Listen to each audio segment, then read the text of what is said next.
नमस्कार। देवभूमि के दंगल में आप सभी का स्वागत है। मैं हूं आपके साथ गरिमा वाजपेयी। देवभूमि के दंगल में आज बात करेंगे हुड़दंगी हुए दंग, विधायक भत्ते में दम।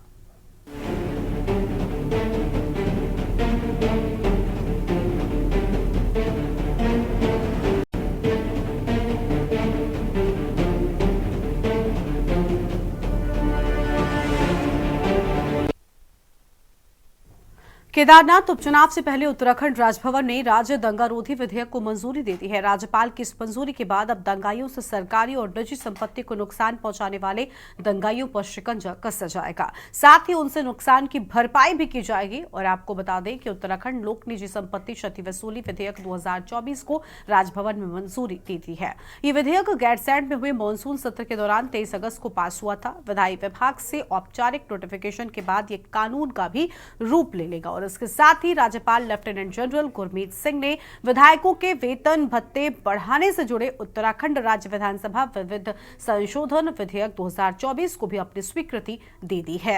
राज्यपाल की विधिवत मंजूरी के बाद इस विधेयकों को विधायी विभाग को भेज दिया गया है और प्रदेश में उपद्रव फैलाने और सरकारी और निजी संपत्ति को नुकसान पहुंचाने वालों पर कड़ी कार्रवाई को मुख्यमंत्री पुष्कर सिंह धामी ने सख्त कानून बनाने की घोषणा की है। हालांकि विपक्ष को यह डर है कि सरकार इस कानून का दुरुपयोग कर सकती है, तो वहीं भाजपा का कहना है कि सीएम धामी जो वादे जनता से करते हैं उसे पूरा भी करते हैं। और भाजपा का कहना है कि सीएम धामी ने समान नागरिक संहिता, नकल विरोधी कानून, धर्मांतरण कानून, दंगारोधी कानून, लैंड जहाज जैसे ऐतिहासिक निर्णय लिए हैं, जिसकी वजह से मुख्यमंत्री की लोकप्रियता भी बढ़ती जा रही है। आज इन्हीं सब मुद्दों पर करेंगे विस्तार से बातचीत। खास मेहमानों का पैनल हमारे साथ में होगा, लेकिन उससे पहले एक रिपोर्ट देखिए। उत्तराखंड में अब दंगाइयों की खैर नहीं। दरअसल धामी सरकार ने दंगा कर माहौल खराब करने वालों के खिलाफ सख्त कार्रवाई का निर्णय लिया है। इसके साथ ही अब नुकसान की भरपाई भी दंगाइयों से की जाएगी। राजभवन ने इससे संबंधित विधेयक को भी अपनी मंजूरी दे दी है। आपको बता दें कि प्रदेश में उपद्रव फैलाने और सरकारी निजी संपत्ति को नुकसान पहुंचाने वालों पर कड़ी कार्रवाई को मुख्यमंत्री पुष्कर सिंह धामी ने सख्त कानून बनाने की घोषणा की थी। वहीं भाजपा मुख्यमंत्री की ओर से लिए जा रहे एकाएक बड़े फैसलों से काफी उत्साहित है। भाजपा का दावा है कि जो भाजपा कहती है वो करती है। वहीं विपक्ष का तर्क है कि दंगाइयों के विरुद्ध सख्त कार्रवाई का प्रावधान पहले भी है, लेकिन सरकार हेडलाइन बनाने के लिए ये सब प्रयोग करती है। वहीं कांग्रेस ने इस कानून के दुरुपयोग की भी आशंका जताई है। देखिए, हमारे यशस्वी मुख्यमंत्री श्री पुष्कर सिंह धामी जो वायदे यहाँ पर एक्ट लाने के कहे थे उसको उन्होंने सार्थक करा है और धरातल पर उतारा है। समान नागरिक संहिता हो, चाहे दंगा विरोधी एक्ट हो, चाहे नकल विरोधी कानून हो, धर्मांतरण कानून हो, लैंड जिहाद हो और इस तरीके के अनेकों कानून, महिलाओं को 30% 36 आरक्षण सरकारी नौकरी में, उसी के तहत उन्होंने एक क्लेम ट्रिब्यूनल एक्ट का गठन किया था, जिसके तहत एक दंगा विरोधी एक्ट को पास करना था, जिसको राज्यपाल जी से संस्तुति मिल गई है और अब ये दंगा विरोधी एक्ट हमारे यहाँ पारित हो चुका है। ये बहुत ही हर्ष का विषय है। जो दंगाई सरकारी चीजों को, सरकारी संपत्ति को क्षति पहुंचाते थे, अब वो क्षति पहुंचाने वालों के मन में एक खौफ होगा, क्योंकि उसकी भरपाई उन्हीं के पैसों से, उन्हीं की संपत्ति से करी जाएगी। तो सरकारी संपत्ति को नुकसान पहुंचाने वाले व्यक्ति का इससे थोड़ा सा अब ध्यान हटेगा। वो इस तरीके से सरकारी संपत्ति की भूमि को और चीजों को, सरकारी संपत्ति को किसी भी प्रकार से नुकसान नहीं पहुंचाएंगे और एक खौफ उनके अंदर इस चीज के लिए बना रहेगा। देखिए, सरकार अपने राजनीतिक विरोधियों को मुकदमों में फंसाना चाहती है, उनके ऊपर केस करना चाहती है। ये ऑलरेडी पहले से कानून बने हुए हैं कि जो सार्वजनिक स्थान पर उपद्रव करेगा, दंगा करेगा, सार्वजनिक संपत्तियों को नुकसान करेगा, तो निश्चित रूप से उसके खिलाफ कार्रवाई होती है। ये कोई नई बात नहीं है। आज आप नया ले आए हो, कोई राजनीतिक कार्यकर्ता आपके विचारधारा का नहीं है, अगर विरोध कर रहा है तो आप उसको फंसाने के लिए इस तरीके का कानून इस प्रदेश में लागू करना चाहते हैं। वहीं एक और जहां दंगाइयों से वसूली की तैयारी है, तो वहीं दूसरी ओर राज्य में विधायकों के वेतन भत्ते बढ़ाने का रास्ता साफ हो गया है। राज्यपाल लेफ्टिनेंट जनरल गुरमीत सिंह ने विधायकों के वेतन भत्ते बढ़ाने से जुड़े उत्तराखंड राज्य विधानसभा विविध संशोधन विधेयक 2024 को भी अपनी स्वीकृति दे दी है। इसके बाद अब राज्य की 70 सदस्यीय उत्तराखंड विधानसभा के सदस्यों को अब प्रतिमाह वेतन भत्ते के रूप में लगभग 4 लाख रुपए मिलेंगे।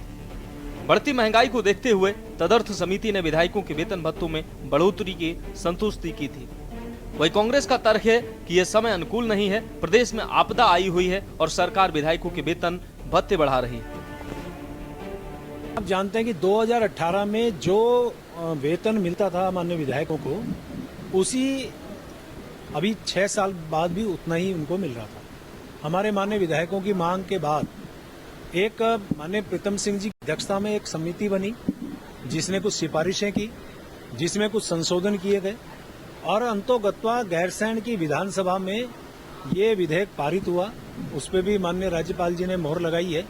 यानी कि अब हमारे जो महंगाई के आधार पे, या आप सामान्य स्थिति देख सकते हैं पहले से महंगाई बढ़ी है, के आधार पे हमारे माननीय विधायक गणों के जो वेतन और भत्ते में वृद्धि हुई है, तो इसमें लगभग 1 लाख रुपए की वृद्धि हुई है। तो निश्चित रूप से अब आने वाले टाइम पे हमारे माननीय विधायकगण और दक्षता के साथ और अच्छे भाव के साथ और अच्छी मेहनत के साथ वो काम कर सकें। क्योंकि ये सरकार का काम है, सरकार ने कर दिया, इस पर मैं टिप्पणी नहीं करूंगा, लेकिन इतना जरूर कहूंगा जो मैंने पहले कहा था कि जिस समय केदारखंड आपदा से ग्रसित है, चंपावत जिला आपदा से हलाहल है, उधर हमारा जो गरुड़ के आगे लगा हुआ हमारा बागेश्वर से लगा हुआ कपकोट भराड़ी का क्षेत्र है, चाहे धारचूला का क्षेत्र है, चाहे चमोली क्षेत्र है, ये सब आपदा से इस समय त्राहिमाम कर रहे थे। इस समय आवश्यकता थी कि सरकार संवेदनशीलता दिखाते हुए पहले राहत कार्य करती और सही समय आने पर, सामान्य स्थितियां होने पर ये वेतन उसका बढ़ाती तो ज़्यादा बेहतर होता। अभी गैरसैंण में जो सरकार ने 3 दिन का सेशन किया था, उसमें अनुरूप बजट में इन्होंने ये चीज़ को प्रस्तुत करा था, जिसमें जो विधायक थे उनकी जो आय है उसको बढ़ाया गया है, जो उनको भत्ते हैं उनको बढ़ाया गया है, और उस भत्ते में जो सुविधाएं हैं विधायकों को वो सब बढ़ाई गई हैं। यूकेडी सरकार से पूछना चाहती है कि ये जो अतिरिक्त भार जो बोझ पड़ेगा आय का या खर्च का जो पड़ेगा प्रदेश में, ये प्रदेश की बजट में, ये कहाँ से लाएंगे? क्योंकि देखिए हमारा जो प्रदेश है ये इसमें आय के स्रोत बहुत कम है और जितने भी ज़्यादा यहाँ की जो खर्चे हैं वो केंद्र की जो योजनाएं हैं उनसे जो अंशदान मिलता है उनके द्वारा पूरा किया जाता है। यहाँ स्वयं की राज्य की जो आय है वो बहुत कम है और ऐसे समय में यदि इस तरीके का कोई कदम सरकार उठाती है और उस पर अतिरिक्त आय का बोझ पड़ता है, जो बजट है वो हमारा गड़बड़ा जाता है, और तो ये अतिरिक्त आय का जो स्रोत है ये सरकार को बताना चाहिए कि इसके द्वारा जो ये अनुरूप बजट में इन्होंने सरकारी भत्ते विधायकों के बढ़ाए हैं, ये भत्तों का जो बोझ है वो सरकार किस रूप में कम करेगी और वो पैसा कहाँ से आएगा, उसके लिए कौन से नए प्रोजेक्ट लगाए जा रहे हैं या कौन सी नई कार्य योजना शुरू की जा रही है, कौन सी नीति है, ये सरकार को स्पष्ट करना चाहिए। नहीं तो एक तरीके से एक फिजूल खर्ची है। कुल मिलाकर मुख्यमंत्री पुष्कर सिंह धामी के नाम एक और बड़ी उपलब्धि जुड़ गई है। समान नागरिक संहिता, नकल विरोधी कानून, धर्मांतरण कानून, दंगारोधी कानून, लैंड जिहाद जैसे ऐतिहासिक निर्णय के बाद अब दंगारोधी कानून को लागू करना मुख्यमंत्री की एक बड़ी उपलब्धि मानी जाएगी। लेकिन विधायकों के वेतन भत्ते बढ़ाकर प्रदेश में आर्थिक बोझ बढ़ाना भी मुख्यमंत्री के खाते में जुड़ गया है। अब देखना होगा इन सख्त कानूनों का क्या सकारात्मक असर देखने को मिलता है। Uttarakhand desk report. और देवभूमि के दंगल में आज इसी मुद्दे पर करेंगे विस्तार से बातचीत। खास मेहमानों का पैनल हमारे साथ में जुड़ चुका है। सबसे पहले इनसे आपको रूबरू कराते हैं। हमारे साथ में आज नवीन प्रशाली साहब हैं, बीजेपी के प्रवक्ता हैं, और गिरिराज किशोर हिंदवान जी हमारे साथ में हैं, प्रदेश प्रवक्ता कांग्रेस पार्टी की ओर से। पीसी थपलियाल साहब हमारे साथ में हैं, वरिष्ठ नेता हैं यूकेडी की ओर से। नवीन प्रशाली जी के साथ में हम शुरुआत कर लेंगे। सभी का बहुत बहुत स्वागत है। लेकिन नवीन जी, ये क्या हो रहा है? एक तरफ दंगाइयों को लेकर एक्शन है, दूसरी ओर भत्ते को लेकर चल रहा है। एक्शन में सरकार नजर आ रही है, लेकिन विपक्षी तो कुछ और ही कह रहे हैं। विपक्षी क्या कह रहे हैं उससे कोई फर्क इस बात पर नहीं पड़ेगा, क्योंकि ये दोनों ही काम अच्छे हुए हैं। चाहे अगर आप दंगारोधी कानून की बात करें, क्योंकि जो प्रदर्शनों के नाम पर दंगे होते हैं उसमें जो सरकारी संपत्ति को नुकसान पहुंचता है वो एक बड़ा नुकसान होता है। अगर वो नुकसान रुकता है तो शायद हम लाखों करोड़ों रुपए बचाने में कामयाब रहेंगे, क्योंकि आज तक जो हुआ है उसमें अधिकतर अपराधियों को पकड़ने में बड़ी मुश्किल होती है। कानून लचर कानून थे, तो एक सख्त कानून की आवश्यकता उत्तराखंड में थी, और आज मुख्यमंत्री जी ने वो जो कानून का उसको रूप दिया है सरकार ने, वो एक बहुत ही सराहनीय कार्य है, क्योंकि इससे ये दंगे फसाद रुकेंगे और इसमें जो सरकारी संपत्ति होगी उसकी भरपाई उन्हीं से की जाएगी। दूसरा, जहां तक विधायकों का सवाल है, उनके वेतन भत्ते बढ़ाए हैं, तो आप देख सकते हैं एक विधायक जब होते हैं तो बहुत बड़ा क्षेत्र उनका होता है, उनको भ्रमण भी करना होता है, काफी लोग उन पर निर्भर भी होते हैं। और आप सुबह विधायक उठते नहीं हैं, लोग वहां पहुंच जाते हैं, उनकी चाय पानी की व्यवस्था से लेकर फिर कई दूर तक जाना होता है, कुछ लोगों के पास किराया नहीं होता है, उसकी भी व्यवस्था विधायक करते हैं। बहुत सारी व्यवस्थाएं समाज के प्रतिनिधि होने के कारण उनको करनी पड़ती है। मैं समझता हूँ कि 5-6 साल से जो वृद्धि नहीं हुई थी और वो एक उचित है एक हिसाब से और ठीक हुई है। ठीक है जी गरिमा जी। चलिए ठीक है। प्रदेश प्रवक्ता गिरिराज किशोर हिंदवान जी हैं। गिरिराज जी आवाज मिल रही है आपको? गिरिराज जी आवाज पहुंच रही है आप तक? जी गिरिराज जी क्या वजह है कि विपक्ष लगातार सरकार को घेर रहा है, जबकि सरकार तो कह रही है कि एक्शन में सरकार है। मुख्यमंत्री धामी ने जिस तरीके से बैक टू बैक फैसले लिए हैं, लोगों के बीच लोकप्रियता भी बढ़ी है, और वेतन भत्ते से क्या दिक्कत है कांग्रेस पार्टी के लोगों को? ऊपर चला गया यार। चलिए पहले वेतन भत्ते पे आते हैं। गरिमा जी ना जी सुन रहे गरिमा जी, अभी जो ग्रीष्मकालीन सत्र के रूप में 2 और 3 दिन का जो आउट अभी भाजपा ने अभी किया था राजधानी गैरसैंण में, भरारीसैंण में, वहां पे एक उपलब्धि भाजपा लेके आई। अपने जो विधायकगण हैं या जो भी रिप्रेजेंटेशन विपक्ष के भी विधायकगण हैं, उनके वेतन वृद्धि की जो अभी जो वेतन वृद्धि उनकी हुई है, एक तो गरिमा जी ये स्वयं आप सोचिए कि परिस्थितियां बिल्कुल भी अनुकूल नहीं थी। सारी चीजें विजिबल हैं। उत्तराखंड आपदा का दंश झेल रही है। समूचा पर्वतीय क्षेत्र जो है, जनमानस जो है इस समय आपदा का दंश झेल रहा है। आपने वेतन वृद्धि विधायकों की जो हुई है, आप स्वयं सोचो किन परिस्थितियों में इस समय उत्तराखंड आपदा का दंश झेल रहा है। और एक सवाल मैं करना चाहूंगा भाजपा से, गरिमा जी आपके माध्यम से, इन्होंने अभी तक जो है इन 7 वर्षों के कार्यकाल में इनकम ऑफ सोर्सेस क्या इरेज किए? जो बजट, जो वाकई एक आर्थिक बोझ इस समय सरकार पे पड़ने वाला है आने वाले समय में, इस वेतन वृद्धि के बाद सवाल बनता है सरकार पे कि आपने अपने इनकम ऑफ सोर्सेस, चाहे हॉर्टिकल्चर से हो, चाहे टूरिज्म से हो, चाहे आप जो आज विपक्ष बार बार मांग करता है आपसे कि आप वाकई हर्ब्स जो है इस समय हमारे पास अवेलेबल हैं, आप माइक्रो इंडस्ट्रीज लगाइए पहाड़ी क्षेत्र में, पर्वतीय क्षेत्र में। आपने इनकम ऑफ सोर्सेस कोई रेज नहीं किए और आर्थिक बोझ आपका बढ़ता जा रहा है राज्य में। परिस्थितियां अनुकूल नहीं थी, फिर भी आपने ये वेतन वृद्धि की विधायकों की। सरकार पे अपने विधायकों का भी अपना प्रेशर था, जिस प्रेशर को लिए हुए सरकार थी, और आनन फानन में आप 4 लाख लगभग इनका जो अब टोटल जो ग्रॉस इनकी अमाउंट हो गई है विधायकों की, 4 लाख रुपए हो गई है। कांग्रेस पार्टी के विधायकगण, गरिमा जी, आज ये चीजें प्रूफ हो चुकी हैं कि इस राज्य में कांग्रेस के जो विधायकगण जो वाकई रिप्रेजेंट कर रहे हैं असेंबली में, उनमें से लखपत बुटोला हमारे नवनिर्वाचित जो अभी विधायक हैं बद्रीनाथ जी से, उन्होंने घोषणा की है कि 6 महीने का जो वेतन वृद्धि वाली जो अमाउंट है वो अपने क्षेत्र में मैं इस्तेमाल करूंगा, अपना जो उस पॉकेट पे जनमानस है उसके कल्याण के लिए उस पैसे को लगाऊंगा। गणेश गोदियाल जी ने भी अपनी तरफ से अपनी बात रखी थी कि जो मेरी पेंशन में जो वृद्धि है उस वृद्धि को मैं वापस करता हूं, एक उन्होंने पत्र भी उस पर लिखा है। तो हम लोग बड़े सीरियसली, बड़े सिंसियरली, एक पॉजिटिव सोच के साथ हम लोग चल रहे हैं।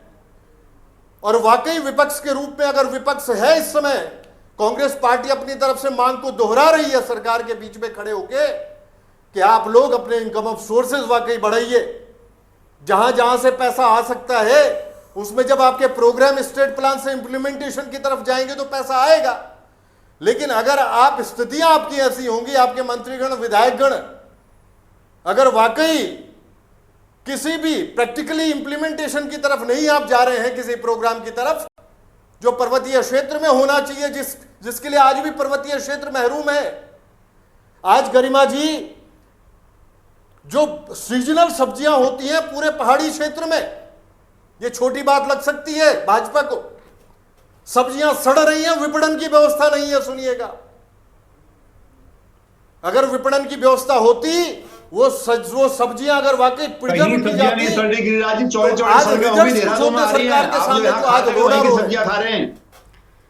नवीन जी बीच में मत बोलिए प्लीज, फिर दो लोग एक साथ बोलते हैं तो आवाज नहीं आती है। लगातार बोले जाएंगे, कहीं तो टाइम आएगा ना, थोड़ा समय। सर, सबसे पहले मैंने आपसे ही शुरुआत की, क्या बात कर रहे हैं आप? और आपको मैंने रोका भी नहीं था, आपने खुद कंप्लीट किया है। बात हो रही थी विधायकों के फंड की, बात हो रही थी दंगा रोधी की, ये चलेगी सब्जी में। आपने खुद कंप्लीट किया है। चलिए ठीक है, आगे बढ़ते हैं। सुनिएगा, बात आएगी नवीन जी, बात आएगी, सुनने की क्षमता रखिए। थोड़ा सा जल्दी जल्दी करेंगे गिरिराज जी तो ठीक रहेगा, बाकी के प्रवक्ता भी हैं। अच्छे प्रवक्ता है भाजपा के। हाँ जी। दूसरी बात जो है गरिमा जी, हाँ, दूसरी जो बात आती है, आज जो है दंगा विरोधी आज कानून इन्होंने पारित किया है असेंबली में। दंगा विरोधी कानून जो है पहले से ही आप ये देखिए, आईपीसी की धारा 146 से लेकर 148 तक 147 में प्रावधान है। नहीं तो इस कानून से दिक्कत क्या हो गई सर? बड़ी बात तो ये है ना, अगर दंगा विरोधी कानून आ रहा है तो इसका इस्तेमाल गलत तरीके से होगा, ये विपक्ष ने पहले ही सोच लिया। चलिए ठीक है, आपके पास लौटेंगे। देखिए और मेहमान हैं, उनकी भी प्रतिक्रिया ले लेते हैं। गिरिराज जी, ठीक है, थोड़े और मेहमान हैं, उनको भी जोड़ लेते हैं, फिर उसके बाद दोबारा से आऊंगे भी आपके पास में। थपलियाल साहब हमारे साथ में जुड़ चुके हैं, कुलदीप राणा जी भी अभी आ चुके हैं, वरिष्ठ पत्रकार हैं। बहुत स्वागत सर आपका भी। थपलियाल जी को सुन लो, उसके बाद आपके पास में आते हैं। थपलियाल जी, ये क्या हो रहा है? एक तरफ सख्त फैसले सरकार ले रही है, लेकिन दूसरी ओर विपक्ष कह रहा है कि इन कानून जो बन जाएंगे इनका गलत इस्तेमाल किया जाएगा। आपको लग रहा है कि क्या इसका कोई कनेक्शन है? देखो, जब से राज्य बना, और इस राज्य को मैं अभागा राज्य बोलूंगा, इसके साथ शुरू से ही भेदभाव किया गया। इसकी परिसंपत्तियों से लेकर इसकी राजधानी को न देना उत्तर प्रदेश विधेयक में, और उसके बाद जब पहली चुनी हुई सरकार तिवारी जी की आई, वो 5 साल उन्होंने जो यहाँ पे विकास के कार्य किए। उसके बाद खंडूरी जी की सरकार 2007 में आई, उन्होंने उन विकास कार्यों को और सुंदर रूप दिया, सख्त भू कानून भी उन्होंने बनाया। लेकिन धीरे धीरे राजनीति ऐसे लोगों के हाथ में जाती गई कि हमने 2012 से 17 तक एक तमाशा देखा, जिसमें कि स्टिंग ऑपरेशन, और स्टिंग ऑपरेशन के बाद सरकारों का उठना, तोड़ना, बदलना, वो सारा नाटक की हमने यहाँ पे देखी है। लेकिन इसके बाद जो आज वर्तमान दौर में इतने हल्के उसमें राजनीति जा चुकी है कि विकास की मानो कि ABCD उनको ना मालूम हो, और केवल जनता को ऐसे मुद्दों पे खिला रहे हैं जिन मुद्दों का इस राज्य की रोजी रोटी से कोई सरोकार नहीं। आज जिस तरह से उस गैरसैंण में, उस अभागे गैरसैंण में 2-3 दिन गए थे ये लोग, और 2 विधेयक पारित करके लाए। एक तो इन नेताओं के लिए सौगात, जिन नेताओं ने इसको अपना चारागाह बना दिया और माफियों के साथ इस राज्य को लूट रहे। दूसरी ओर एक बड़ा चाबुक जनता की पीठ पे डाला कि खबरदार, अगर हमारे खिलाफ तुमने जरा भी नारेबाजी की, आंदोलन किया, तो हम कुछ भी कर सकते हैं, हम कुछ भी कर सकते हैं। और उसके बाद ऐसा कानून बनाना कि जिस कानून को लोकतंत्र में अगर जनता आक्रोशित होती है, और अभी तक इतिहास गवाह है कि जब जब सरकारें बेलगाम हुई हैं, जब जब सरकारें अहंकारी हुई हैं, तब तब जनता को आक्रोश आया, और आक्रोश की सीमा कोई होती नहीं है। उसी तरह से जिस तरह से परिवार में अगर माँ बाप से बच्चे आक्रोशित होते हैं तो घर में बर्तन भी तोड़ देते हैं, और वे कुछ भी सीमा लांघकर कर सकते हैं। ये सरकारों का काम है कि जनता के इस हालत में नहीं पहुंचाना जहां की आज क्या है। जब तुम विधायकों की तनख्वाह बढ़ा रहे हो तो तुम्हारे आगे उपनल कर्मचारी नहीं दिखाई दिए? क्या उपनल कर्मचारी इस राज्य के लिए काम नहीं कर रहे? जो उनकी जिस काम को वो कर रहे हैं उस काम के लिए अन्य राज्यों में मोटी रकम मिलती है और वे स्थायी कर्मचारी होते हैं, या 11 महीने में तुमने कॉन्ट्रेक्चुअल बेसिस में रखे हुए कर्मचारियों से वो काम ले रहे हो जो तुमको नहीं लेना चाहिए।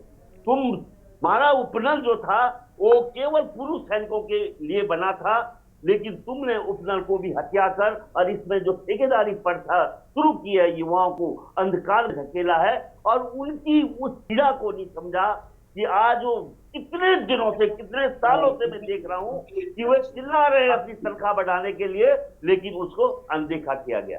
और इन नेताओं की तनख्वाहें जो पहले ही बेशुमार दौलत के मालिक बन चुके हैं, यहाँ पे आरटीआई के माध्यम से हम लगाते हैं कि भाई तुम्हारे गणेश जोशी की आय इनकम से ज्यादा कैसे हो गई, तो वहां कोई इवन नोटिस आता है, विजिलेंस कमीशन बोलता है कि भाई जवाब दो सरकार, लेकिन सरकार चुप है। ये सब सवाल जो हमारे आगे है कि किस तरह से आपने जो नगर निगम में 85 करोड़ का घपला हमने देखा, उसकी बात हम आरटीआई के माध्यम से निकालते हैं तो तुम चुप हो। सैन्य धाम में कितना बड़ा घपला हुआ है, तुम चुप हो। तुम ये तमाम संसाधनों की लूट मचाकर जनता के लिए एक ही चीज, उसकी पीठ पे चाबुक। तुम हमेशा कठोर कठोर कठोर कहकर हमारे को डराते रहे हो, लेकिन हम डरेंगे नहीं। तुम कितना कठोर कानून बना लो, हम तुम्हारे को कभी नहीं। और निश्चित रूप से जो ये कर रहे हैं जन विरोधी नीतियां बनाकर, उसका खामियाजा ये आगे आकर भुगतेंगे। चलिए, इस पर विस्तार से अपनी चर्चा को आगे आएंगे और कुलदीप राय से भी जानेंगे कि आखिर ये जो कानून बनने वाला है या फिर जिस तरीके के एक्शन सरकार ले रही है उससे क्या आने वाले वक्त में उसके क्या नतीजे होंगे। लेकिन उससे पहले भूमि के दंगल में एक छोटे से ब्रेक के लिए आप रुकते हैं, फौरन लौटेंगे। आप देख रहे हैं के न्यूज, खबरों का सारथी।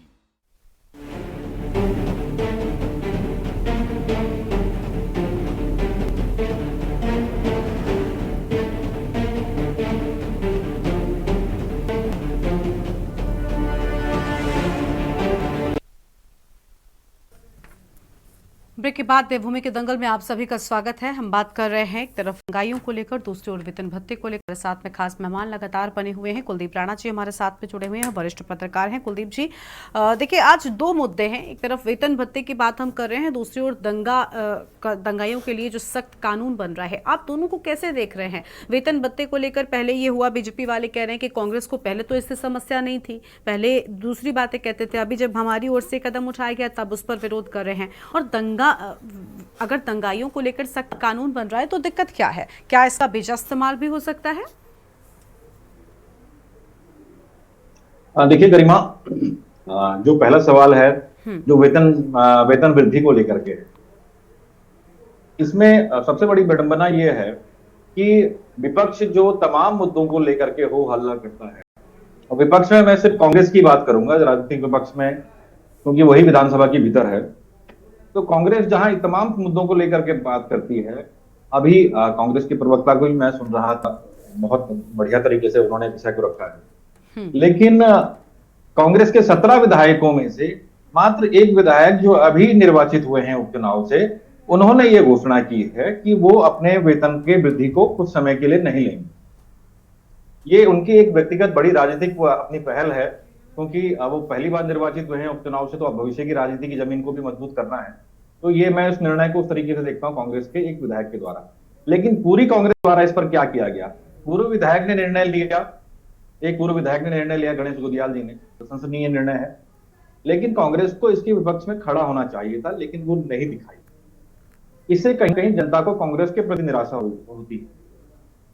दूसरी बात, अभी जो वेतन वृद्धि विधायकों को लेकर के उत्तराखंड क्षेत्र में बात की गई, मैं सत्ताधारी दल के प्रवक्ता को भी सुन रहा था। देखिए, ये कितनी बड़ी विडंबना है कि बड़े कारण गिनाए नवीन प्रशाली ने यहाँ पे कि उनके क्षेत्र में भ्रमण होता है, लोग आते हैं जाते हैं, उन्हें खर्चा भी देना होता है, तमाम सारी बातें। लेकिन मैं नवीन की क्रिटिसाइज नहीं कर रहा हूं, लेकिन मैं एक विषय नवीन के ध्यान में भी लाना चाह रहा हूं कि शायद नवीन जी को ये बात नहीं पता होगी कि लोकसभा सांसद उत्तराखंड में एक लोकसभा के अंतर्गत 14 विधानसभाएं आती। ठीक है, तो लोकसभा का क्षेत्र बड़ा होगा या विधानसभा का क्षेत्र बड़ा होगा? तो वही सी बात है कि लोकसभा का क्षेत्र बड़ा।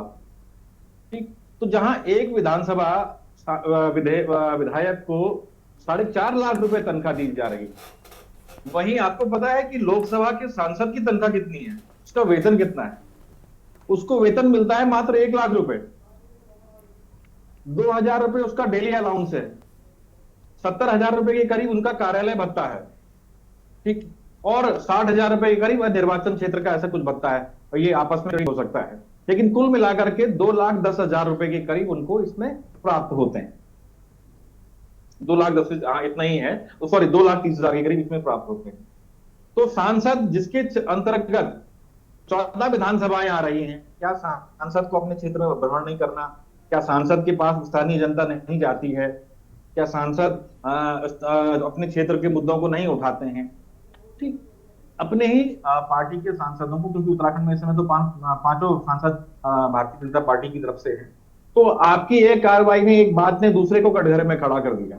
ठीक है, अब वो भी बड़ा ठगा सा महसूस कर रहे होंगे कि भाई हमारे इसमें एक विधायक को तो 4.5 लाख रुपए तनख्वाह मिल रही है, और मेरे पास 14 विधानसभाओं का क्षेत्र है, मुझे जो है वेतन भत्ते मिला करके जो है 2.5 लाख रुपए मिल रहे हैं।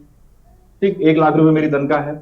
तो ये असमानता है, और इससे समझा जा सकता है ये विरोधाभास जो है ना, ये हमने तो कोई बात नहीं रखी, हमने सिर्फ विषय वस्तु रखी है कि सांसद भी है और विधायक भी है, हम इसे क्रिटिसाइज नहीं कर रहे हैं, लेकिन ये समझने वाली बात है, ये है कि जनता इन चीजों को देख रही है, समझ रही है। यही वो बिंदु होते हैं जब सरकार के निर्णय कटघरे में खड़े होते हैं। ठीक है, और सरकार का ये निर्णय कहीं ना कहीं निसंदेह कटघरे में है। जनता इस बात को देख रही है, क्योंकि जो जनता के मुद्दे हैं वो 20-22 साल के बाद भी अभी नहीं सुलझे, और चूंकि सत्ता में लगातार भारतीय जनता पार्टी की सरकार है, तो स्वाभाविक सी बात है कि सवाल भी उससे ज्यादा होंगे, क्योंकि उनका दूसरा टर्म। अब मैं दूसरे मुद्दे पे आता हूं, जो दंगा विरोधी बात कही गई है, जो विधेयक पास हुआ है, मैं इसको सकारात्मक रूप से देख रहा हूं। पहली बात तो यह है कि आंदोलन में और दंगे में अंतर होता है। इस देश की स्वतंत्रता के लिए राष्ट्रपिता कहे जाने वाले महात्मा गांधी ने भी सविनय अवज्ञा आंदोलन चलाया था, हिंसा के समर्थक वो भी नहीं थे। ठीक, तो आंदोलन और दंगे दो अलग चीज है, इनको हमें मिला करके नहीं देखना चाहिए, इन्हें हमें पृथक रूप से देखना चाहिए।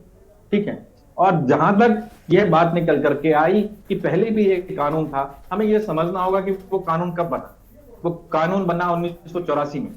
1984 में जब वो घटनाक्रम हुआ, ठीक, उसके बाद जब देश में दंगे भड़के, ठीक है, तो उनको देख करके केंद्र सरकार ने तत्काल ये कानून बनाया, दंगा विरोधी कानून। ठीक है, जिसमें सजा का भी प्रावधान था, जुर्माने का भी प्रावधान। ठीक है, लेकिन 1984 से 2024 के बीच में परिस्थितियां बदल चुकी हैं, चीजें बदल चुकी हैं। हमने आंदोलनों को उग्र होते हुए और हिंसक होते हुए देखा है। पहले आंदोलन इस देश में बड़े आंदोलन हुए हैं। जेपी का आंदोलन इस देश के सबसे बड़े आंदोलन, आजाद भारत के सबसे बड़े आंदोलनों में से एक। ठीक है, कहीं कोई हिंसा नहीं थी। उनका नारा भी बड़ा शानदार नारा है, आज भी वो प्रासंगिक माना जाता है, सिंहासन खाली करो की सत्ता जनता आती है। ठीक है, तो जेबी के मूवमेंट भी हुए जो इस देश के सबसे बड़े आंदोलन में रहे, लेकिन कभी हिंसक आंदोलन नहीं। ठीक है ना, समय के साथ ये धीरे धीरे आंदोलनों में जो हिंसा का रूप आ रहा है, जो हिंसा उपद्रवी तत्व आ रहे हैं, ये उनके लिए एक प्रभावी रूप से मैं इसको देख रहा हूं। हालांकि कानून कोई भी हो, सत्ता जो भी दल सत्ता में होता है वो उसका अपने पक्ष में इस्तेमाल जरूर करता है। ठीक है, आज भाजपा सत्ता में है तो कांग्रेस को लग रहा है कि ये हमारे खिलाफ है, कल कांग्रेस सत्ता में होगी तो उनको भाजपा को लगेगा कि ये हमारे खिलाफ इस्तेमाल कर रहे हैं। ये तो राजनीतिक बातें चलती रहेंगी, लेकिन पहले वाला जो विधेयक है वेतन वृद्धि का, उसमें भारतीय जनता पार्टी और उनकी सरकार जनता के कटघरे में है। और दूसरी चीज जो है, दूसरा जो विधेयक है दंगा विरोधी, ये बहुत जरूरी हो गया था, क्योंकि अब ये देखने में आ रहा है कि हर छोटी छोटी चीजों को लेकर के, देखिए घर के भीतर अगर बर्तन टूट रहे हैं ना, तो ये उस घर के संस्कारों को दर्शा रहा है, उस घर के संस्कार कमजोर है। उस पिता ने अच्छे संस्कार नहीं दिए, उस माता ने अच्छे संस्कार नहीं दिए। इसका मतलब ये आजादी नहीं है, स्वतंत्रता नहीं है, ये संस्कार है। लेकिन अगर हम जो बाहर जाकर के कर रहे हैं, वहां कानून और कानून व्यवस्था लागू होती है, वो काम सरकार का है, और ये उस दिशा से मैं इसको सकारात्मक रूप से देखता हूं, दंगारोधी कानून। ठीक है सर, ठीक है। इस पर नवीन पिरशाली साहब से हम जानते हैं कि आखिर क्या कुछ वो कहेंगे। नवीन जी, आपने सुन लिया, अभी गिरिराज जी की बात पर आप विरोध जता रहे थे, लेकिन बड़ी बात यह कि अभी कुलदीप जी ने बड़ी अहम बातें कही है, क्या कुछ कहेंगे आप?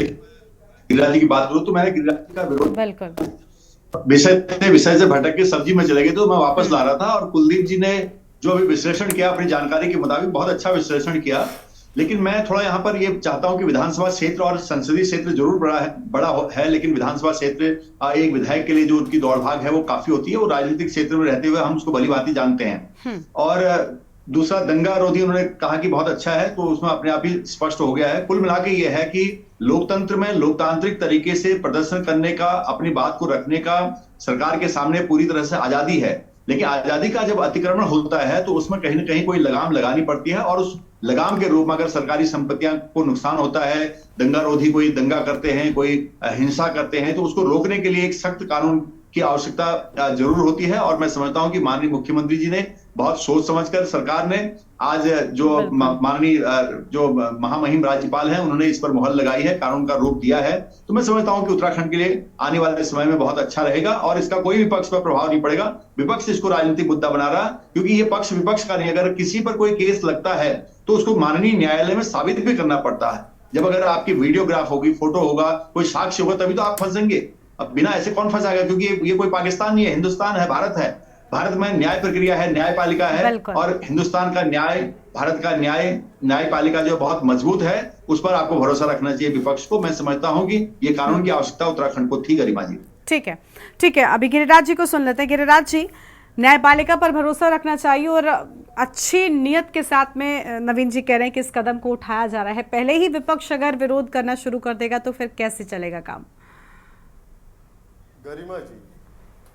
गरिमा जी, उत्तराखंड एक शांति प्रिय प्रदेश है, ये भी आप जानते हैं। वाकई देवताओं का वास इस प्रदेश में है। लोग जो है बड़े सरल हैं, सरल स्वभाव के लोग यहाँ वास करते हैं। गरिमा जी, दंगा रोधी जो अभी कानून लेके आई है सरकार, ये किस इंटेंशन के साथ उतरी है उस कानून को लेके? इनकी जो इंटेंशन है, अगर ये सही इंटेंशन के साथ आ रहे हैं फिर तो बहुत अच्छी बात है। लेकिन आज जो इंटेंशन नजर आ रही है इनकी सरकार की, वो ये लगता है गरिमा जी कि लोकतंत्र का गला घोटने का कार्य करने जा रही है। कि अगर वाकई कोई आंदोलन आज विपक्ष में रहते हुए विपक्ष करता है और वह हिंसक होता है, अब उसमें इनकी इंटेंशन पे जो आया हमें कि वाकई जो है 147 का, मैंने आईपीसी धारा 147 की बात आपके सामने रखी थी कि उसमें जो है साफ साफ जो है, अगर कोई वाकई सार्वजनिक, अगर कोई सरकारी संपत्ति को हानि पहुंचाता है कोई दंगाई, तो उसमें सीधे सीधे 2 वर्ष की सजा भी है और जुर्माना भी है। वो कानून विद्यमान है। अगर ये लेके आ गए हैं नया कानून जो है, विधेयक एक अपना दंगा रोधी, और सरकार अपनी पीठ थपथपा रही है, तो इसकी अब इंप्लीमेंटेशन देखनी होगी। ये जब वाकई इस कानून के साथ उतरेंगे तो ये केवल इनका तानाशाही रवैया सामने आता है, या सही इंटेंशन जो बार बार अभी बात रखी जा रही है कि नहीं साहब ये बिल्कुल कानून इस तरह का होना चाहिए कि जो वाकई जो है इस तरह से लगे।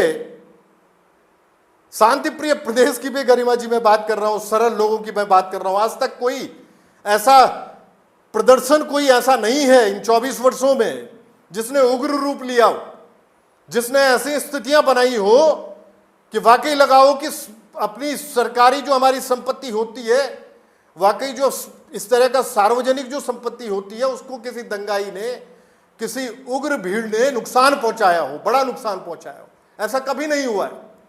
साथ में जो बात अभी आई है विधायकों की वेतन वृद्धि की, अभी राणा जी ने भी बहुत अच्छा उनका एनालिसिस होता है।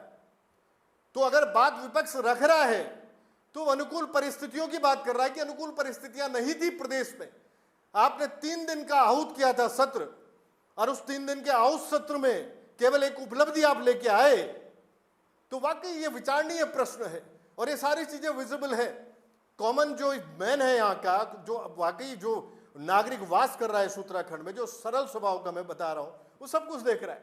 भाजपा के कृत्य देख रहा है कि आज 9 पर्वतीय राज्यों में आप महिला अपराध में अव्वल दर्जे पे इसको ले आए हैं। आज डकैतियां जो है लगातार दिन दहाड़े हो रही है, कानून व्यवस्था ध्वस्त है, लॉ एंड ऑर्डर आपका पूरा ध्वस्त हो चुका है, आपकी इंटेलिजेंस पूरी तरह से फेल्यूर है। ये सब कुछ दिख रहा है। लेकिन अगर वाकई आप इंटेंशन आपकी अब देखी जाएगी इसकी गरिमा जी, जो इंप्लीमेंटेशन होगी आने वाले समय में, विपक्ष बड़ी बारीकी से, करण महाराज जी के हमारे जो यशस्वी प्रेसिडेंट हैं, उनकी वाकई अगुवाई में जो है, अभी तो आने वाले समय में आंदोलन होंगे, लेकिन हम लोगों के जो भी आंदोलन होते हैं वो कहीं दूर दूर तक हिंसक नहीं होते या उग्र नहीं होते। हम लोग बड़े शांति प्रिय जो है, हमारी पार्टी जो भी आंदोलन करेगी बस शांति के साथ हम लोग चलेंगे। लेकिन निश्चित रूप से इस सरकार को जब जो है विपक्ष को जगाने की जरूरत पड़ेगी इस सरकार को, तो हम लोग सोई भी स्थिति में जो सरकार होती है 7 वर्षों से सुप्तावस्था में जो है, उसको जगाने का कार्य विपक्ष करेगा। हमें डराने की कोशिश न करें ये लोग।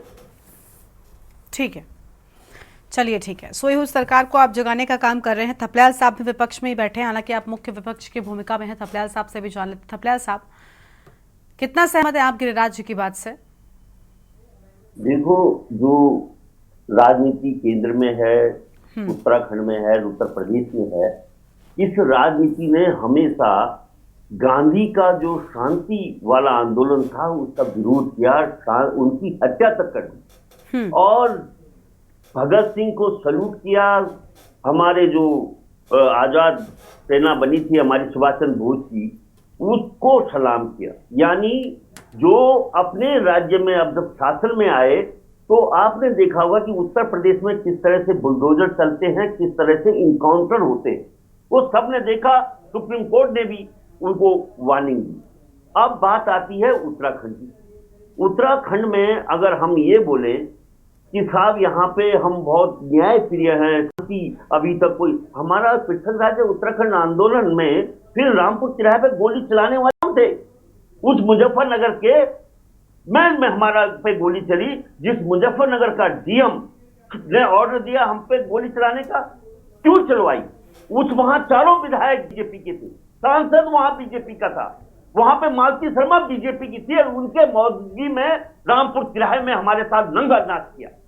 मैं यहाँ पे उन चीजों को ला रहा हूं कि आज यहाँ पे बड़े विद्वान लोग, बाप रे बाप, केवल जो पक्ष विपक्ष को देखते हैं और बहुत आचरण संहिता और आचार की बातें करते हैं, उनको ये नहीं दिखाई दिया कि ये जो उत्तराखंड में तमाम हमारे पे अत्याचार हुए, इसके जिम्मेदार कौन लोग। और आज अगर हम जो विधायकों की भी तनख्वाह की बात करते हैं, तो हम अपने पार्षदों को क्यों भूल जाएंगे? हम अपने जिला पंचायत सदस्यों को क्यों भूल जाएंगे? हम अपने प्रधानों को क्यों भूल जाएंगे? और हम उनकी चिंता करेंगे जो संसद में बैठकर जवाब नहीं दे पाते। ऐसे मंत्री हमारा वहां पे शर्म कर दिया, पूरे उत्तराखंड का नाक कटा दिया, जब एक सवाल का जवाब इनका सांसद यहां से चुनाव अनुमान नहीं दिया।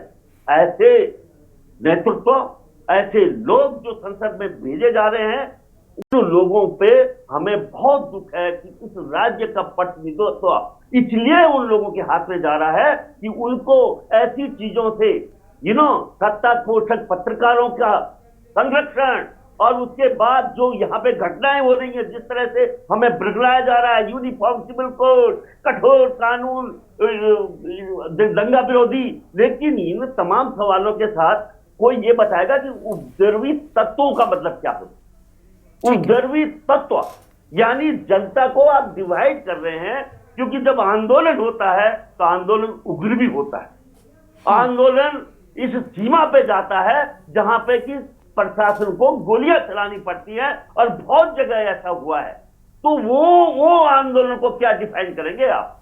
और उस आंदोलन को उस सीमा पे पहुंचाने का जिम्मा उन लोगों का, उन नालायक सरकारों का होता है जो न्याय संगत सरकार नहीं चला सकती।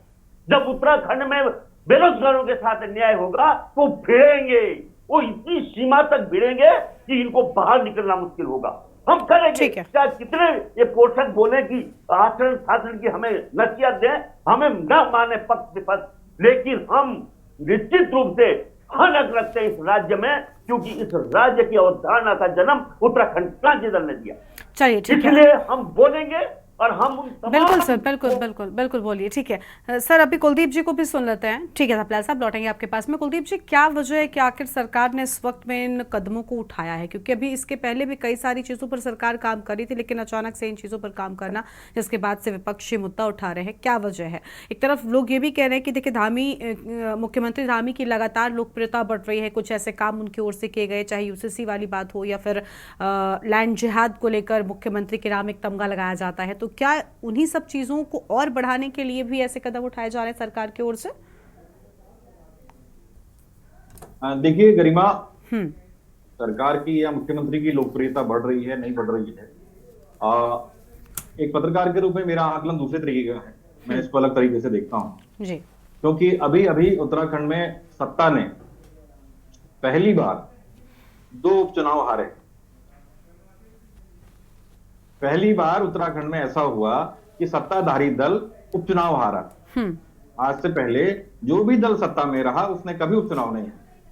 ठीक है, तो अगर लोकप्रियता बढ़ी है तो फिर वो लोकप्रियता अपने राज्य में क्यों नहीं है, और वो लोकप्रियता चुनाव जिताने में सहायक क्यों नहीं है? ठीक, ये तार्किक सवाल है। कोई दूसरी बात यह है कि देखिए, सरकार जब कोई निर्णय करती है तो उस निर्णय के पीछे 2 कारण होते हैं। एक तो ये कारण होता है कि भाई जो तत्कालीन परिस्थितियां हैं, जो दौर बदल रहा है, समय बदल रहा है, उसकी क्या जरूरतें हैं, और शासन प्रशासन के अधिकारियों के साथ, गृह विभाग के अधिकारियों के साथ, इंटेलिजेंस के अधिकारियों के साथ और तमाम अन्य विधि अधिकारियों के साथ बैठ करके उन चीजों का चिंतन करना और उसके बाद वो निर्णय लें। ठीक, एक ये निर्णय होता है। दूसरा एक कारण यह होता है कि उन निर्णयों से राजनीतिक लाभ क्या मिल सकता है, क्योंकि आप अगर कोई अच्छा काम करेंगे या कोई कार्य करेंगे तो उससे आपको क्रिटिसाइज भी मिलेगी और आपको उसकी प्रशंसा भी मिलेगी। ठीक है, अब आप सत्ता में हैं तो आप क्रिटिसाइज के लिए तो निर्णय नहीं लेंगे, प्रशंसा के लिए ही निर्णय लेंगे। ठीक है, तो ये दोनों कारण इसमें देखे जाते हैं, क्योंकि उत्तराखंड अब बदलते दौर में है, चीजें बदल रही। हम भी विद्यार्थी थे जब उत्तराखंड आंदोलन रहा, हम लोगों ने भी उसमें पार्टिसिपेट किया। मैं समझता हूं यहाँ पे जो लोग रहे हैं सभी लोगों ने अपने युवा काल में उस आंदोलन में पार्टिसिपेट किया होगा। ठीक है, और चीजें बदली, परिस्थितियां बदली। आज हमने हल्द्वानी वाला प्रकरण भी देखा, हमने काला ढूंगी प्रकरण भी देखा है, हमने 2009-10 का रुद्रपुर प्रकरण भी देखा, जिसमें जो अभी वर्तमान में प्रभारी डीजीपी हैं एडीजी अभिनव कुमार, उनको तत्कालीन मुख्यमंत्री जनरल खंडूड़ी ने इमरजेंसी में उधम सिंह नगर भेजा था दंगों को और तत्कालीन परिस्थितियों को शांत करने के लिए, पर उन्होंने बेहतरीन प्रदर्शन भी वहां पे किया था, अपनी योग्यता को साबित भी किया था वहां। तो हमने वो भी चीजें देखी हैं, चीजें बदली हैं। हम ये भी देख रहे हैं कि राज्य में आतंकवादी घटनाओं को लेकर के भी चीजें अब बदल रही हैं। यहाँ भी उन चीजों के तार जुड़े हुए दिख रहे हैं। कई लोग इस तरीके के पकड़ में आए हैं। देहरादून है, उधम सिंह नगर है, हरिद्वार है। अब ये क्षेत्र, मैदानी क्षेत्र खासकर उत्तराखंड के, अब संवेदनशील होते जा रहे हैं कई मामलों में। तो ऐसे में कानूनों को भी अपने स्वरूप में बदलाव की जरूरत नजर आती है और वो चीजें हो रही हैं। हम एकदम से चीजों को लेकर के नकारात्मक नहीं हो सकते हैं, खासकर जब तक हम उन चीजों के इम्प्लीमेंटेशन को न देख लें। ठीक है, वरना 1947 से लेकर के अभी तक जितने भी कानून बने हैं, उन कानूनों का आईपीसी या सीआरपीसी जो भी रहे, वो कानून तो बनाए तो गए थे कि जनहित में बनाए गए थे, व्यवस्थाओं को बनाने के लिए, समाज में व्यवस्थाओं को बनाने के लिए, लेकिन उनका कितना उपयोग हुआ, उनका कितना दुरुपयोग हुआ, ये हमें से किसी से छुपा नहीं है ना। तो मुझे लगता है कि चीजें समय के साथ, जब समय बदल रहा है, परिस्थितियां बदल रही हैं, जनजीवन बदल रहा है, मानव स्वभाव बदल रहा है, मानव टेम्परमेंट बदल रहा है। ठीक है ना, अब हमें गुस्सा बहुत जल्दी आने लगा है। आज अगर हम गाड़ी लेकर के सड़क पे चलते हैं और हल्की से भी, गलती से भी अनजाने में किसी से थोड़ी सी टक्कर लग जाए तो वहां पर भारी झगड़ा हो जाता है, हाथापाई हो जाती है, पुलिस को आना पड़ता है। तो मानव का स्वभाव भी बदल रहा है, टेम्परमेंट भी बदल रहा है। तो ऐसे में स्वाभाविक सी बात है कि कानून को भी बदलाव की जरूरत थी, उसको भी अपग्रेड और अपडेट होने की जरूरत थी। मैं इसको इस तरीके से देखता हूं कि ये थोड़ा सा कानून अपडेट हुआ है, अब इसका बेजा इस्तेमाल होगा नहीं होगा, ये तो जो सरकारें आएंगी उनकी कार्यशैली से पता लगेगा। ठीक है, अब सर ये इसका जवाब हम नवीन जी से भी ले लेते हैं। नवीन जी, क्योंकि बेजा इस्तेमाल होने की बात लगातार विपक्ष कह रहा है, इसीलिए पूर्व में ही विरोध भी दिखा रहा है, तो ये सुनिश्चित कराना भी मुझे लगता है सरकार की जिम्मेदारी बनती है, क्योंकि सिर्फ विपक्षी नहीं, आपके प्रदेश की जनता भी है। इसके लिए सरकार क्या करेगी? देखिए गरिमा जी, सरकार ने स्पष्ट किया है कि जो दंगा करेगा और सरकारी संपत्ति को नुकसान करेगा उस पर ये कानून लागू होगा। अगर वो विपक्ष हो, पक्ष हो, चाहे कोई जनता हो, कोई भी हो, जो भी सरकारी संपत्ति को नुकसान पहुंचाएगा, हिंसा करेगा, उस पर एक कानून लागू होगा। उसमें सभी शामिल होंगे, इसमें बिल्कुल निचले स्तर से लेकर मुख्यमंत्री तक सब शामिल हैं। जो भी इस बात को करेगा उसके लिए भुगतेगा। दूसरा, गिरिराज जी कह रहे हैं कि इम्प्लीमेंटेशन को देखते हैं। अब इम्प्लीमेंटेशन तो तभी देखा जाएगा जब कोई ऐसा काम करेगा। अगर कांग्रेस पार्टी कल को सरकारी संपत्ति का नुकसान पहुंचाती है प्रदर्शन के नाम पर, तो उस पर निश्चित तौर पर आपकी कानूनी कार्रवाई होगी, उसको भी आपको समझना पड़ेगा। और बनभूलपुरा जैसे शांत एरिया को हमने देखा है, यहाँ पर बहुत सारी घटनाएं हो रही है, बहुत सारी इंटेलिजेंस की इंफॉर्मेशन सरकार के पास है, बहुत पहाड़ी क्षेत्रों में बदलाव आ रहा है, बहुत सारी चिंता है। और अगला जो सॉफ्ट टारगेट कई हमारे दुश्मनों का है वो उत्तराखंड भी है। बहुत सारी जानकारियां होने के बाद जो सरकार एक निर्णय ले रही है, मैं समझता हूं कि उत्तराखंड के हित में है। और सामरिक महत्व को देखते हुए और उत्तराखंड की भौगोलिक परिस्थिति को देखते हुए यहाँ पर बहुत सख्त नियम कानून होने बहुत जरूरी हैं, और दंगों को रोकना यहाँ की प्रमुखता में होना चाहिए। और सरकारें बिल्कुल इसके लिए जवाबदेही है। अगर कोई गलत करता है तो सरकारें जाएंगी भी, लेकिन विपक्ष इस बात को खाली इस बात पर राजनीति करे कि नहीं जी सरकार ने कानून हमारे लिए बनाया है, तो मैं समझता हूं गलत है। आपको उसकी समीक्षा करनी चाहिए, उसको पढ़ना चाहिए, तो समझ में सब आएगा। गरिमा जी, ठीक है, थोड़ा सा इंतजार करना चाहिए। गिरिराज जी, नवीन जी कह रहे हैं थोड़ा सा इंतजार करेंगे तो कम से कम सारी चीजें स्पष्ट होंगी। आप पूर्व में ही विरोध करने लग गए हैं, और अमूमन हमने देखा है कोई भी चीज हो, विपक्षी चाहे विपक्ष में कहीं पर आप है तो कहीं पर बीजेपी है, विरोध विपक्षियों का पहले ही शुरू हो जाता है। गरिमा जी, हाँ, कांग्रेस पार्टी इस समय विपक्ष में है उत्तराखंड में। करण महाराज जी का नेतृत्व है, यशस्वी हमारे प्रेसिडेंट है जी। अगर जनमानस उत्तराखंड का कष्ट में होगा, अगर वाकई पीड़ा में होगा, परेशानी की मुद्रा में होगा, तो हम लोग उनकी लड़ाई लड़ेंगे। और उस लड़ाई को लड़ने में अगर आंदोलनरत भी होना पड़ेगा तो होंगे।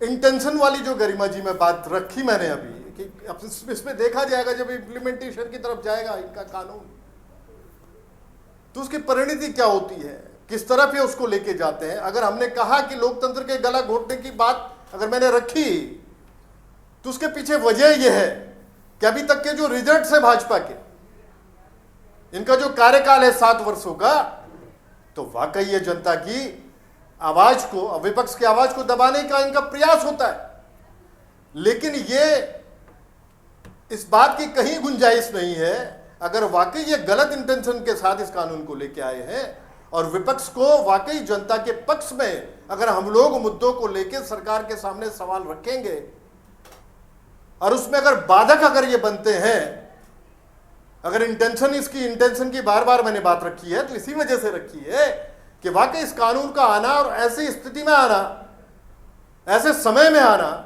जब मैंने आपके बीच में रखा कि महिला अपराध इस समय चरम पे है, चोरी डकैती जो है वो चरम पे है, लॉ एंड ऑर्डर फेल है।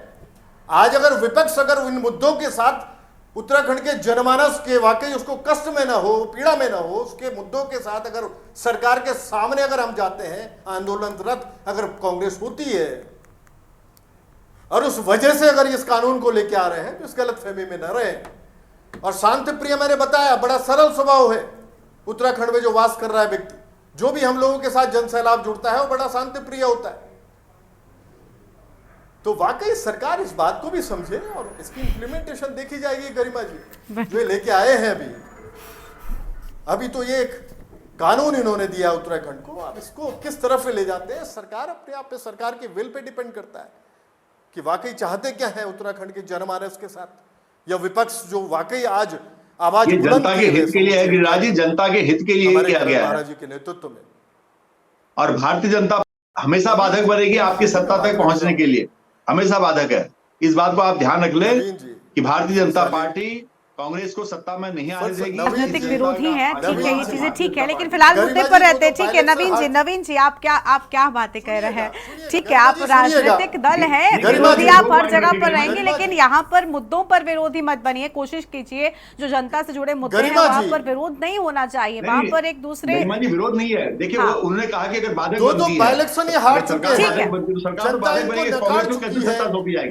पर यहाँ पर आपका ये कहना ठीक नहीं है। ये बहुत स्वाभाविक है कि आप अलग अलग दल हैं और आप राजनीति में एक दूसरे का विरोध करेंगे, लेकिन कम से कम मुद्दों पर स्पष्टीकरण बहुत नैतिकता के आधार पर आपको देना चाहिए और समझाना भी चाहिए अपने विरोधियों को भी, अपने प्रदेश की जनता को भी, विपक्षियों को भी कि आखिर क्यों आपने ये कदम उठाया है। चलिए, बहुत शुक्रिया आप सभी मेहमानों का हमारे साथ जुड़ने के लिए और अहम बातचीत के लिए। तो आज देवभूमि के दंगल में हम बात कर रहे थे एक तरफ दंगाइयों को लेकर जिनके लिए अब सख्त कानून बनने जा रहा है, दूसरी ओर वेतन भत्ता जो अब बढ़ा दिया गया है। देवभूमि के दंगल में इतना ही। आप देखते रहिए न्यूज़ इंडिया। नमस्कार।